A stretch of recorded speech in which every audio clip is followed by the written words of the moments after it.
اسلام میں طلاق کے حوالے سے قرآن میں جو قوانین موجود ہیں وہی قوانین ان کی ریاست کے بھی قوانین ہیں، تو مسلم پرسنل لاء سے ہٹ کر انہوں نے ایک فیصلہ دیا۔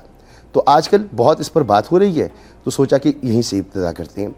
معاملہ ہے طلاق بدعت کا۔ اس سے پہلے ہم نے یہ سنا کہ 3 طلاقیں جو ہیں وہ ایک وقت میں کچھ فقہ مانتے ہیں کہ دی جا سکتی ہیں، کچھ فقہ مانتے ہیں نہیں دی جا سکتی، لیکن طلاق بدعت کا لفظ بہت عام نہیں ہے، تو ذرا اس کو سمجھنے کی کوشش کرتے ہیں۔ سر مفتی فضل سبحان صاحب، پہلے تو یہ فرمائیں کہ یہ طلاق بدعت کا جو معاملہ ہے، اس میں بدعت کا پہلے کیا مطلب ہے؟ نحمدہ و نصلی علی رسولہ الکریم۔ دیکھیں، اسلام دین فطرت ہے اور اللہ کا بنایا ہوا ایک دین ہے، ایک مذہب ہے،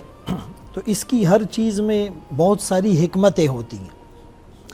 قرآن کریم نے جب نکاح کا حکم دیا تو فرمایا فَانْكِحُوا مَا طَابَ لَكُم مِّنَ النِّسَاءِ مَثْنَىٰ وَثُلَاثَ وَرُبَاعَ، اور اس نکاح کو مرد اور عورت کو ایک دوسرے کے لیے لباس قرار دیا۔ ہن لباس لکم وانتم لباس لہن۔ دنیا میں انسان کے بدن کے سب سے زیادہ قریب جو چیز ہوتی ہے وہ اس کا لباس ہوتا ہے۔ تو یہ ایک سوشل کانٹریکٹ نہیں بلکہ یہ ایک عبادت ہے۔ اس کو اگر عبادت کی نظر سے اور اس تصور سے دیکھا جائے گا تو انسان اس مقدس رشتے کو توڑنے سے بہت حد تک بچنے کی کوشش کرے گا، لیکن انسان چونکہ اس کے مزاج کا دوسرے سے ملنا، میوچول انڈرسٹینڈنگ کا ہونا اور پھر میوچول ایکسیپٹنس کا ہونا یہ کبھی کبھی مشکل ہو جاتا ہے، تو پھر بامر مجبوری شریعت نے طلاق کا راستہ بھی دیا ہے کہ اگر نباہ مشکل ہو فَإِنْ خِفْتُمْ أَلَّا تَعْدِلُوا، تو اس صورت میں جو ہے طلاق کا آپشن تمہارے پاس ہے۔ ٹھیک ہے، لیکن اس طلاق کو دینے میں بھی شریعت نے کچھ پیرامیٹرز بتلائے ہیں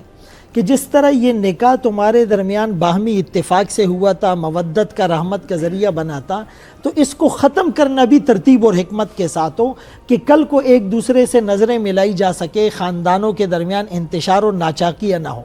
اسی لیے پہلے تو میاں بیوی میں اگر جھگڑا ہو جائے تو سیٹل ڈسپیوٹ کے لیے ان کے خاندان کے ایک مرد اور ایک مرد عورت کے خاندان کا، وہ ان میں صلح صفائی اور تصفیہ کی کوشش کرے۔ قرآن کا حکم یہ ہے، اور اگر نیت اچھی ہوگی تو ضرور اس میں بہتری ہوگی، لیکن بالفرض اگر اس سے بھی بات آگے نکل جاتی ہے تو پھر عورت کو ایک طلاق دی جائے اور ایک طلاق دینے کے بعد اس کو چھوڑ دیا جائے۔ اس دوران ہو سکتا ہے کہ دونوں طرف سے جب جذبات سرد ہو جائیں گے اور ان کا جو غصہ ہے وہ ٹھنڈا پڑ جائے گا تو دوبارہ ان کے پاس راستہ ہوگا۔ طلاق رجعی میں صرف 2-4 بول بولنے سے یا محبت برے کلمات یا ایکشن کرنے سے بھی جو ہے وہ اس کے نکاح میں برقرار رہتی ہے اگر طلاق رجعی ہو،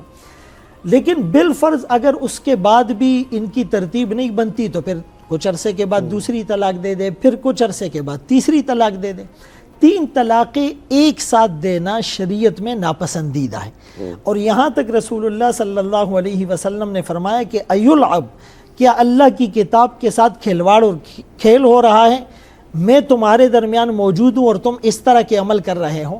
لیکن فقہا کے نزدیک قرآن اور حدیث سے جو ثابت ہے کہ 3 طلاقیں اگر ایک ساتھ دے دی جائے یہ ناپسندیدہ عمل ہے، لیکن اس کے باوجود وہ طلاقیں واقع ہو جاتی ہیں۔ جیسے اگر ایک عورت حالت حمل میں ہے اور اس کے پیٹ میں بچہ ہے تو اس کو طلاق نہیں دینی چاہیے، لیکن اگر کسی نے دے دی تو طلاق ہو جائے گی۔ تو اسی طرح بہت سے کام جو شریعت میں ناپسندیدہ ہے، قتل کرنا، زنا کرنا، لیکن اس کے کرنے سے وہ چیز ہو جاتی ہے، لیکن اس کو شریعت میں پسند نہیں قرار دیا گیا اور اس سے بچنے کا جو ہے وہ حکم دیا گیا۔ اس کی مثالیں موجود ہیں نبی کریم صلی اللہ علیہ وآلہ وسلم کی حیات طیبہ میں کہ ایسے واقعات ہوئے ہیں اور طلاق واقع ہوئی ہے؟ جی دیکھیں، دلائل تو اس میں بہت سارے ہیں۔ پہلی دلیل یہ ہے کہ حضرت انس رضی اللہ عنہ روایت کرتے ہیں، حضرت عمر رضی اللہ عنہ کے پاس ایک آدمی کو لایا گیا جس نے اپنی بیوی کو 3 طلاقیں دی تھی، تو آپ نے ان کے درمیان تفریق کرا دی۔ اب اس میں یہ بات موجود نہیں ہے کہ وہ ایک مجلس میں تھی یا الگ مجلس میں تھی۔ اسی طرح دوسری دلیل میں عمر بن خطاب رضی اللہ عنہ جو ہے ان کے بارے میں ہے کہ انہوں نے 3 طلاقیں ایک ساتھ دینے والے کو باقاعدہ سزا بھی دی۔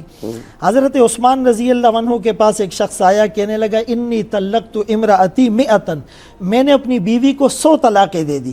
تو انہوں نے فرمایا کہ 3 طلاقوں نے تو اس کو تم پر حرام کر دیا، اور باقی طلاقیں تمہاری جو ہے وہ ظلم اور عدوان ہے، اور یہ تم نے حد سے تجاوز کیا ہے۔ عبداللہ ابن مسعود رضی اللہ عنہ کے پاس ایک آدمی آ کر کہنے لگا انی طلقت امرأتی 99، میں نے اپنی بیوی کو 99 طلاقیں دے دی ہے۔ اس پر بھی انہوں نے فرمایا کہ بھائی وہ تو تم سے جدا ہو گئی ہے 3 طلاقوں کے ذریعے سے، وسائرھا عدوان، اور 3 کے علاوہ جو ہے وہ تم نے ظلم کیا ہے۔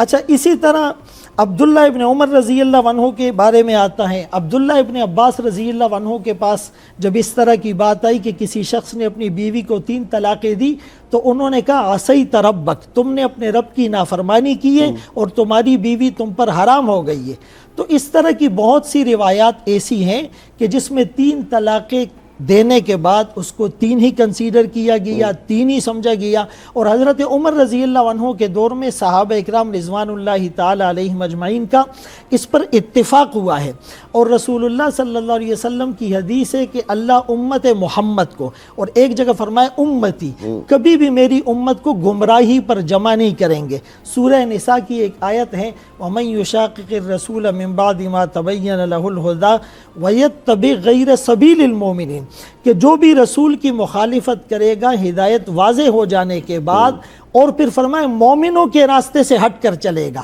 یہ مومنوں کے راستے سے مراد اجماع ہے۔ امام شوکانی رحمۃ اللہ علیہ نے لکھا ہے لا اعتبار بقول العوام لا وفاقا ولا خلافا، کہ اس سبیل المومنین سے مراد اہل علم ہے، علماء ہے، کسی چیز پر اتفاق کرنے میں یا کسی چیز سے اختلاف کرنے میں، لأنہم لیسوا من اہل النظر فی الشرعیات لا یفہمون الحجہ ولا یعقلون البرہان، عام لوگوں کو شریعت کا اور دلائل کا پتہ نہیں چلتا۔ تو اس طرح کی بہت سی روایات سے یہ ثابت ہے کہ رسول اللہ صلی اللہ علیہ وسلم کے دور میں اور پھر ان کے بعد اس طرح کے واقعات جو ہوئے ہیں تو انہیں 3 طلاقیں شمار کیا گیا ہے، لیکن اس کو ناپسند کیا گیا ہے اور لوگوں کو اس سے روکا گیا ہے کہ آپ نے ایسا نہیں کرنا۔